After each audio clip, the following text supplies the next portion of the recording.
एक गुरुजी ने उसके शिष्य से पूछा, गुरुजी आपसे कभी कोई गलती क्यों नहीं होती? आप हमेशा खुश कैसे रहते हैं? अगर कोई आपके साथ गलती भी करता है तो आप उसे कुछ नहीं कहते। मैंने आपको कभी दुखी और उदास देखा ही नहीं। आप कभी किसी का दिल नहीं दुखाते, किसी के साथ कुछ गलत नहीं करते। लेकिन ये संभव कैसे है? इसके जवाब में गुरुजी ने उससे पूछा, तुम ये सारी बातें छोड़ो और मैं तुम्हें एक दुख सूचना बताने जा रहा हूँ, तुम उस पर ध्यान दो। शिष्य ने पूछा, कौन सी सूचना? गुरुजी बोले, अब तुम्हारे पास सिर्फ 24 घंटे बचे हैं। 24 घंटे के बाद अब तुम्हारी मृत्यु हो जाएगी, तुम मर जाओगे। गुरुजी के मुंह में ये बात सुनकर उसके पैरों को नीचे से ज़मीन खिसक गई।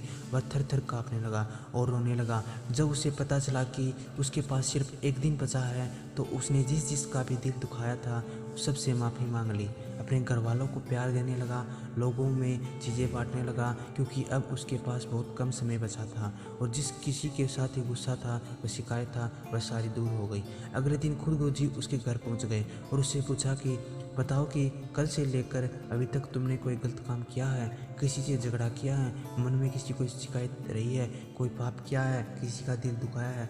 वह बोला, गुरुजी मौत मेरे सर पर खड़ी है, मैं किसी के साथ क्या गलत व्यवहार करूँगा, बल्कि मैंने सबसे माफ़ी मांग ली और सबको माफ़ कर दिया। अब मैं मरने वाला हूँ, ज़िंदगी में मुझे और क्या शिकायत हो सकती है? गुरुजी ने उसे कहा, यह तेरे सवाल का जवाब है। तुमने कल मुझसे पूछा था कि मुझे किसी की कोई शिकायत क्यों नहीं होती, मैं उदास क्यों नहीं होता, मैं दुखी क्यों नहीं होता। इन सारी बातों का यही जवाब है। मैंने अपनी मौत को कभी नहीं भूलता। मुझे ये हमेशा याद है कि मेरे पास लिमिटेड टाइम है।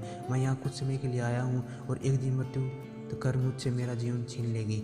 तो जो भी समय मेरे पास बचा है वह मैं रोने में, दुखी होने में, शिकायत करने में, लोगों के साथ गलत व्यवहार करने में क्यों ख़त्म करूं? ज़िंदगी में जो भी वक्त मेरे पास बचा है उसे मैं खुश होकर गुजारूं। मैं अपने वक्त में खुद को लोगों को ज़्यादा से ज़्यादा खुशियाँ दे सकूँ।